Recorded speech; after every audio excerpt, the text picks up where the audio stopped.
que ça marche? Oui. Bonjour à toutes et à tous. Je voulais vous parler d'Europe, je voulais vous parler de décarbonation, je voulais vous parler d'industrie. Pour dire les choses simplement, la décarbonation de l'économie mondiale est sans doute le plus formidable défi depuis au moins une centaine d'années que l'Europe et le monde aient eu à affronter. L'industrie, c'est la cheville ouvrière de cette décarbonation. Sans industrie, on n'y arrivera pas. Je pense qu'il faut que ce soit très clair pour tout le monde.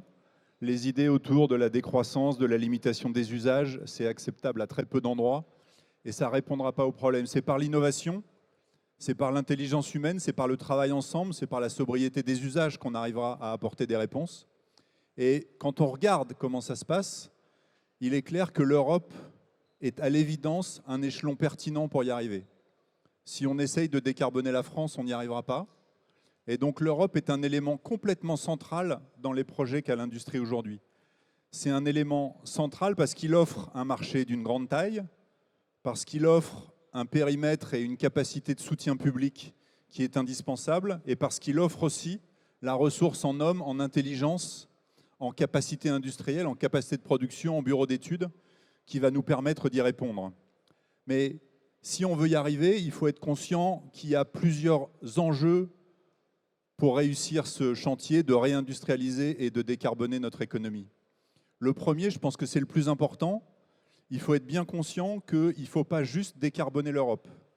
C'est-à-dire que l'Europe est l'échelon pertinent parce qu'il est celui qui permet de peser dans les discussions avec notamment nos amis américains et nos amis chinois. Mais on ne décarbonera la planète que si on est capable d'emmener avec nous et les États-Unis, l'Amérique du Nord et la Chine et toute l'Asie. Et ça, c'est un premier défi.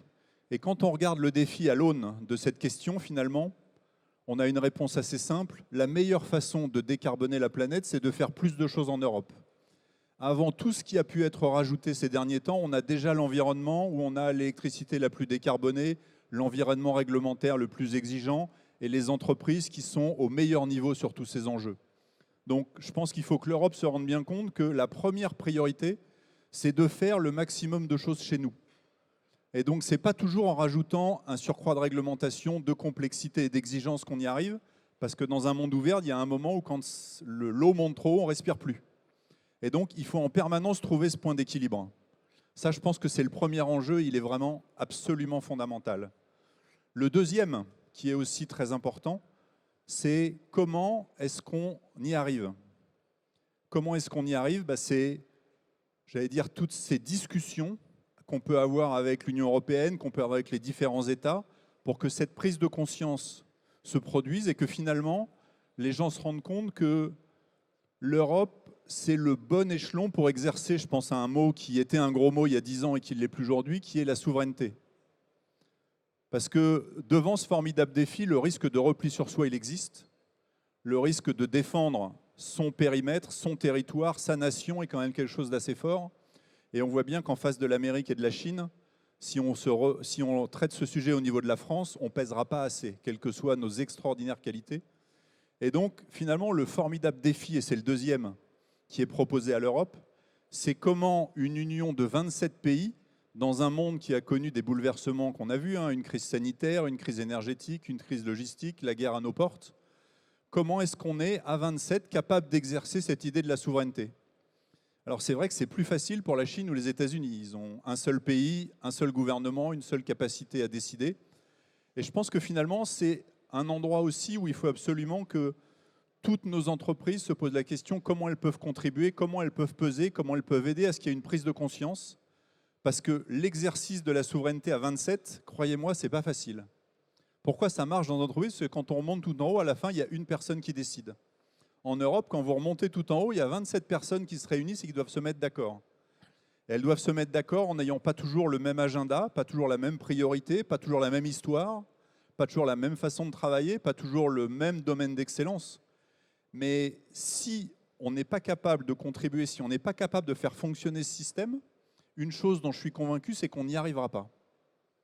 Et donc, ce formidable défi d'améliorer le fonctionnement de l'Europe au service de l'économie et de ses citoyens pour permettre de réindustrialiser et de décarboner. Ça fait un formidable chantier, un formidable travail auquel il faut que tous ceux qui peuvent contribuer, contribuent. Je vois Nicolas qui est assis en face de moi, qui est très conscient de tous ces enjeux et qui a beaucoup d'influence. Il faut relayer en permanence cette question, comment exerce-t-on notre souveraineté à 27? Parce qu'une chose est sûre, si on ne le fait pas, on n'y arrivera pas. Dans le monde d'avant la crise sanitaire et tout ce qu'on a connu, l'instrument de pouvoir de l'Europe, c'était son grand marché.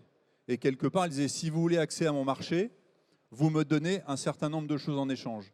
Dans le monde d'aujourd'hui, cet instrument n'est pas suffisant. Il est important, mais il n'est pas suffisant. Et finalement, derrière cette question de souveraineté, et je vois le temps qui passe, ça me renvoie sur le troisième partie de ce que je voulais vous dire, c'est la partie risque. Vous l'avez vu il n'y a pas longtemps, il y a Luca Di Meo qui a fait une très belle interview et qui a dit dans le monde d'aujourd'hui, les États-Unis stimulent, la Chine planifie, l'Europe réglemente. Et c'est une assez bonne définition de où est le risque. Il ne s'agit pas de dire on ne veut pas de réglementation, il s'agit de dire il ne peut pas y avoir que ça. Dans une économie qui doit se décarboner, les industriels, tous ceux que je connais en France, sont pleinement engagés dans l'idée qu'il faut progresser dans ce domaine. Il y a des plans dans de nombreuses entreprises. On a aujourd'hui 19 filières en France qui sont toutes engagées avec des trajectoires de décarbonation. La question qui se pose, c'est comment on le fait? Comment on est accompagné? Comment on est soutenu? Parce que finalement, quand vous réfléchissez à la décarbonation, pourquoi c'est difficile? C'est la seule révolution, j'allais dire industrielle, qui ne génère en instantané aucun bénéfice pour les clients. Se déplacer dans une voiture électrique versus une voiture à moteur thermique, ça ne change pas le service rendu. Finalement, toutes les transformations qu'on a, utiliser un tube d'acier décarboné, ça reste un tube d'acier qui rend exactement la même fonction que le tube d'acier carboné qu'on avait avant. Le bénéfice, il est quoi? Il est pour la planète à un horizon 5, 10, 20, 30, voire même la fin de ce siècle. Donc l'horizon et le bénéfice, il est collectif, il est lointain, mais toutes les révolutions précédentes, elles avaient des bénéfices beaucoup plus tangibles. Le téléphone, l'électricité, la machine à vapeur, tout ce qu'on a pu faire avant. Et donc finalement, c'est ce formidable défi qui est devant nous. Et pour le réussir, là aussi, nous, industriels, on a un formidable défi, c'est de convaincre notre écosystème de nous soutenir juste ce qu'il faut. Parce qu'évidemment, comme c'est une opération qui coûte cher et que les ressources, même si on a passé une période de quoi qu'il en coûte ou d'argent magique, il n'y a pas d'argent magique dans la durée. Et donc, on n'a pas des ressources infinies. Donc, comment est-ce qu'on identifie les meilleurs projets? Comment est-ce qu'on est capable de faire cette pédagogie? Comment est-ce qu'on est capable de faire ces efforts, d'identifier quelle est la part de soutien public qui rend un certain nombre de choses possibles? Comment est-ce qu'on est aussi capable de faire les priorités sur les endroits qui rapportent le plus de carbone? Et derrière cette idée, il y a ce formidable projet, ce formidable défi, en tout cas, qui anime France Industrie, que j'ai la chance de présider depuis quelques années. C'est que ce changement profond est une formidable occasion, si on le fait bien, de réindustrialiser le pays. On a des bureaux d'études, des ingénieurs, des salariés, partout, qui sont de très grande qualité, qui sont motivés, qui sont compétents, qui sont productifs. Et cette formidable transformation du monde, cette formidable transformation de l'Europe et de nos modèles productifs, c'est vraiment l'occasion de le réussir. Ça rebat les cartes et ça doit nous permettre, tous ensemble, de réussir ce formidable défi qui est de réindustrialiser la France.